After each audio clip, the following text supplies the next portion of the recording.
नमस्कार विद्यार्थियों, महाराजा Surajmal PG college अजयपुरा की ऑनलाइन क्लास में आप सबका स्वागत है।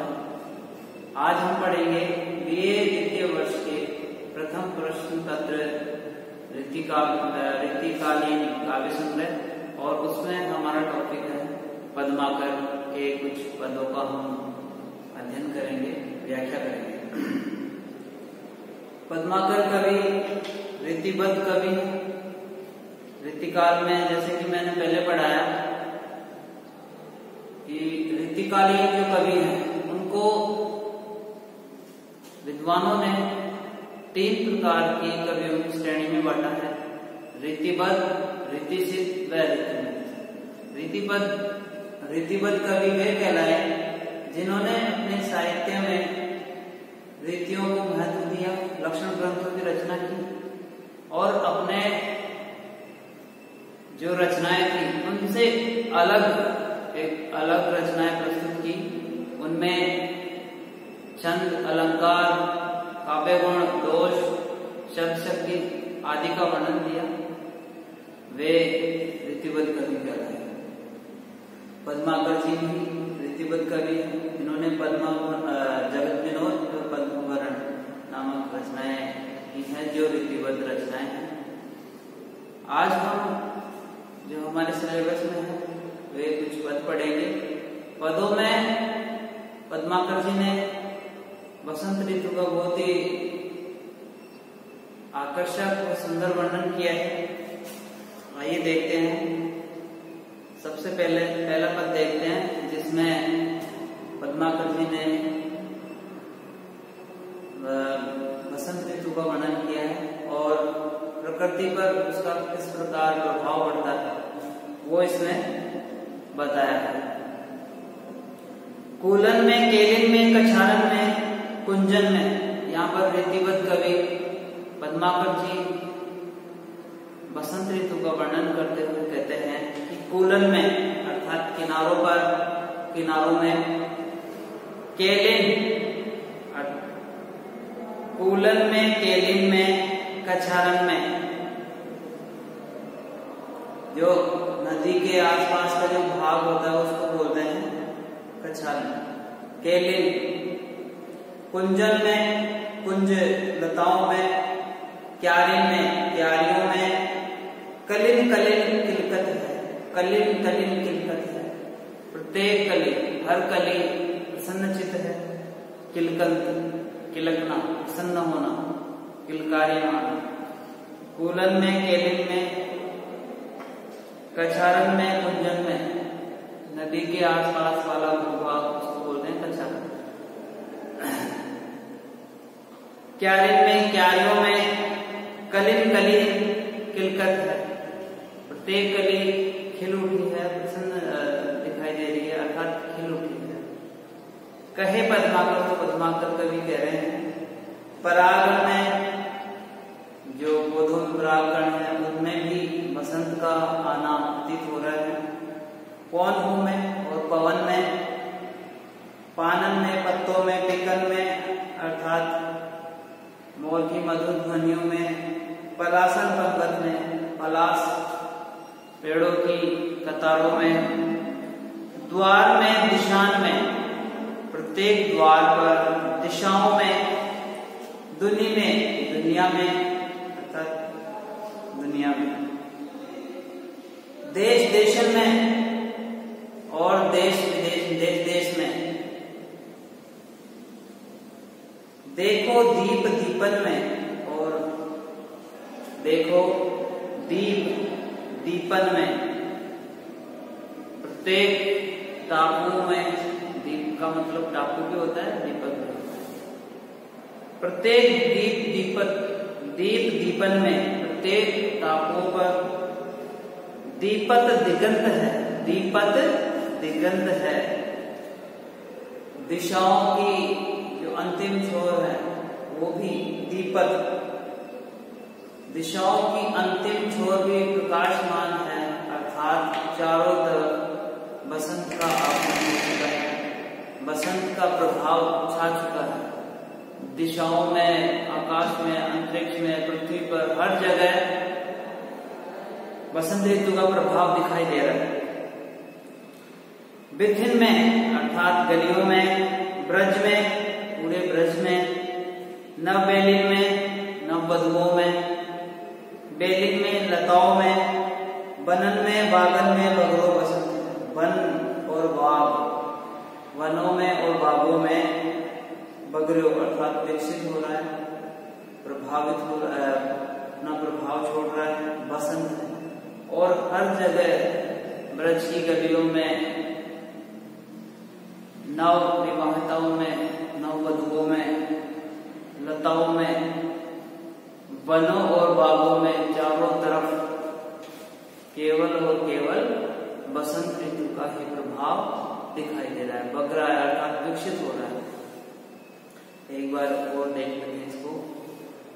कूलन में, केलिन में बसंत ऋतु का वर्णन करते हुए पद्मावत कहते हैं कि पद्माकर कवि कहते हैं कि कूलन में बसंत ऋतु का प्रभाव इस प्रकार पड़ रहा है कि कूलन अर्थात प्रत्येक किनारों पर केलिन मनुष्य व जीव जंतुओं की क्रियाकलापों पर क्रीड़ा, केली का मतलब होता है क्रीड़ा, उनकी क्रीड़ाओं में, कछारण में नदी के आसपास वाले भूभाग पर, उसको बोलते हैं कछारण, कछारण में भी, कुंजन में, कुंज लताओं का एक समूह होता है और कुंज का मतलब गलियां होती है।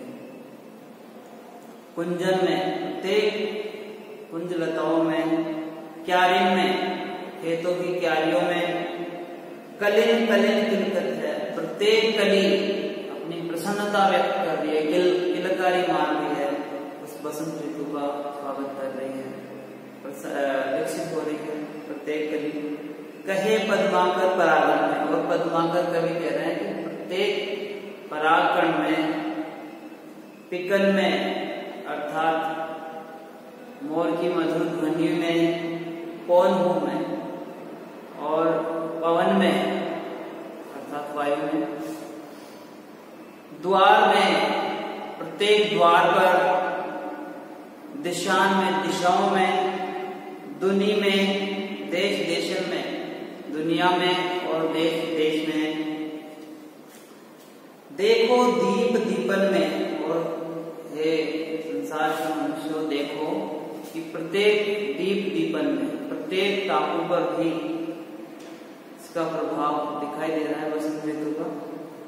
दीपत दिगंत है, और जो दिशाएं हैं वो भी तेज युक्त लग रही है, प्रकाश युक्त लग रही है, अर्थात दिन बढ़ जाते हैं जब बसंत ऋतु आती है। तो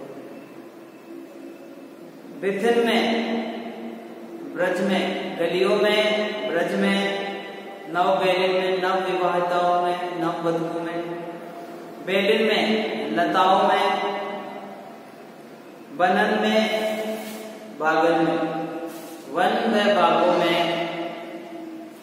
चारों तरफ एकमात्र बसंत ऋतु का ही प्रभाव छाया हुआ है, चारों तरफ बसंत ऋतु ही फैली हुई है, जिसका प्रभाव मनुष्य व जीव जंतुओं, इसके अलावा प्रकृति भर भी, व धरती, आकाश, अंतरिक्ष सभी जगह बसंत ऋतु का प्रभाव दिखाई दे रहा है। आगे दूसरा पद पढ़ेंगे, इसमें भी बसंत ऋतु का ही वर्णन है। और भांति कुंजन में गुंजरत घोर भीड़, और झोर झोरन में बोरन के बह गए। यहाँ पर पद्माकर कवि वर्णन करते हुए कहते हैं कि और भांति कुंजन में, कुंज गलियों में, कुंज लताओं में, और एक अलग ही प्रकार, और भांति एक अलग ही प्रकार गुंजरत घोर भीड़, जो भौरों का एक समूह है, भौर भीड़ यानी भीड़, भौर भीड़ अर्थात भौरों का समूह, भौरों की जो भीड़ है वो कुंज लताओं में एक अलग ही प्रकार की ध्वनि निकाल रहे हैं या गुंजायमान हो रहे हैं। और झोर झोरन में बोरन के मेघे, और आमों में अमरियां आ गई,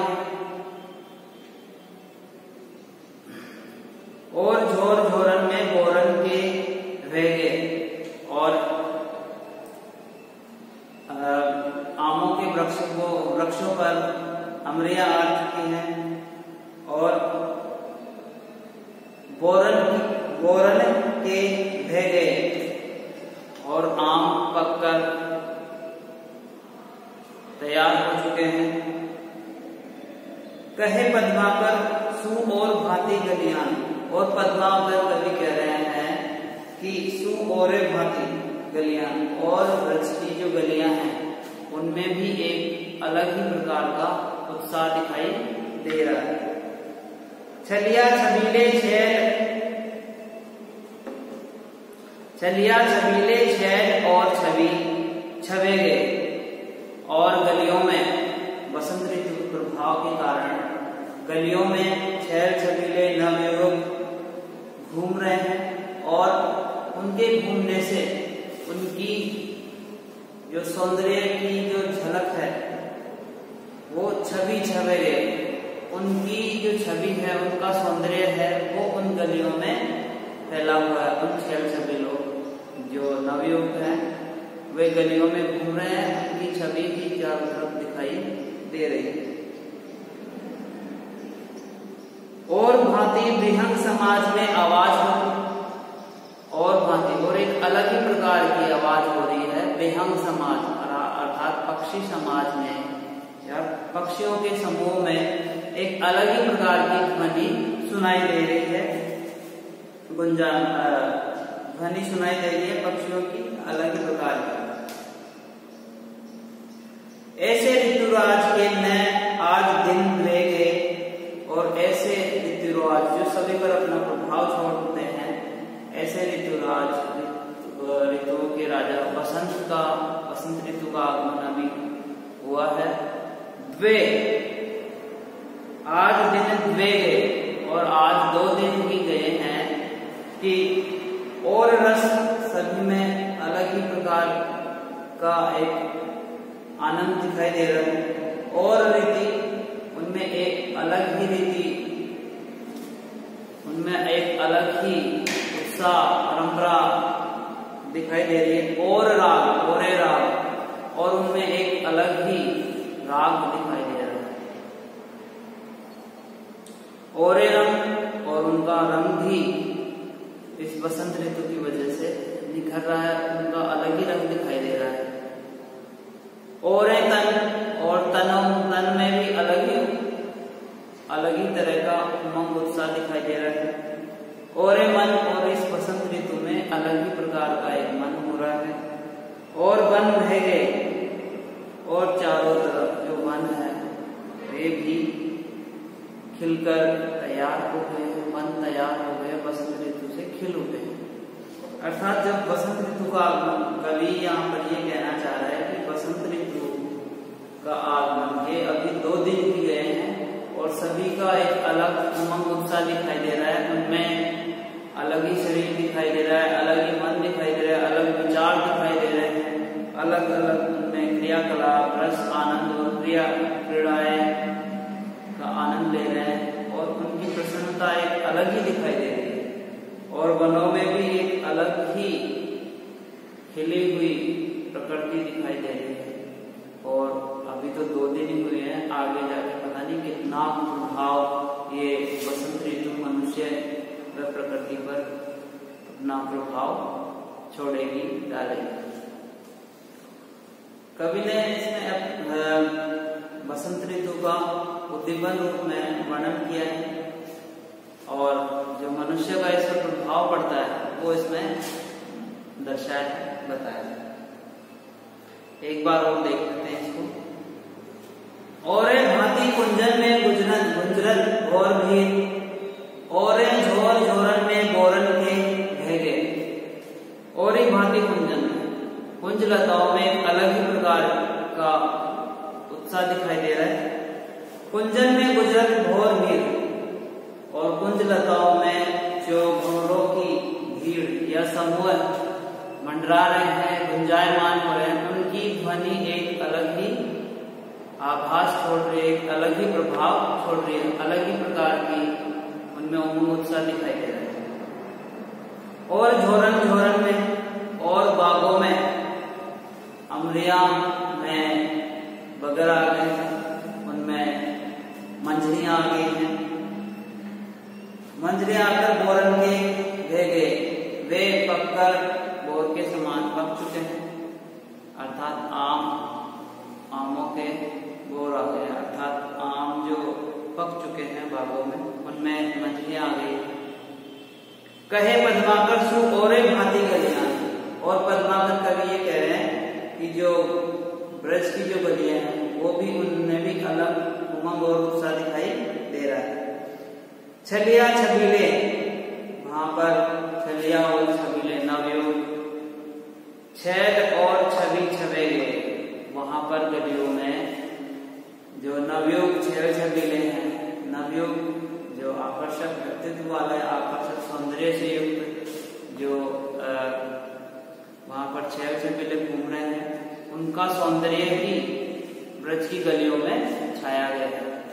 छवि छवेगे, उनकी छवि वहां पर चू गई, अर्थात पूरे गलियों में उनके सौंदर्य का ही बोलबाला है, सौंदर्य की ही चर्चा की जा रही है। और भांति विहंग समाज में आवाज होती, और पक्षी समाज में भी एक अलग ही प्रकार की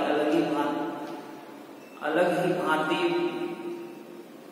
की ध्वनि हो रही है। ऐसे ऋतुराज के मैं आज दिन हुए, ऐसे ऋतुराज सब पर अपना प्रभाव छोड़ने वाले बसंत ऋतु है, उसके 2 दिन ही गए तो इतना प्रभाव हो गया, तो आने वाले दिनों में कैसा प्रभाव होगा देखिए। और ये रस अलग ही प्रकार का वो आनंद ले रहे हैं मनुष्य, और रीति और उनकी जो चलन है, उनका ढंग है, परंपराएं, वो भी अलग प्रकार की संस्कृति उनमें दिखाई दे रही है। और रंग और राग, और उनके राग भी, उनके जो भोग विलास है या उनके जो सुख साधन है, उनमें भी अलग ही उमंग उत्साह दिखाई दे रहा है, अलग ही राग सुनाई दे रहा है। और रंग, और एक अलग ही प्रकार का उनका रंग दिखाई देने लग गया है। और तन, और उनका तन भी विकसित व प्रफुल्लित दिखाई दे रहा है, अलग ही प्रकार का तन दिखाई दे रहा है। और मन, और उनका मन भी, उनके मन पर भी अलग ही प्रकार का प्रभाव दिखाई दे रहा है। और वन बह गए, और जो वन है वो भी खिलकर विकसित हो गए। ऐसे ऋतुराज के अभी तो 2 दिन ही हुए हैं, आगे जाके पता नहीं कितना प्रभाव इस ऋतुराज बसंत का होगा। यही सोच के पद्माकर कवि बसंत ऋतु का वर्णन करें। आज के लिए इतना ही, धन्यवाद।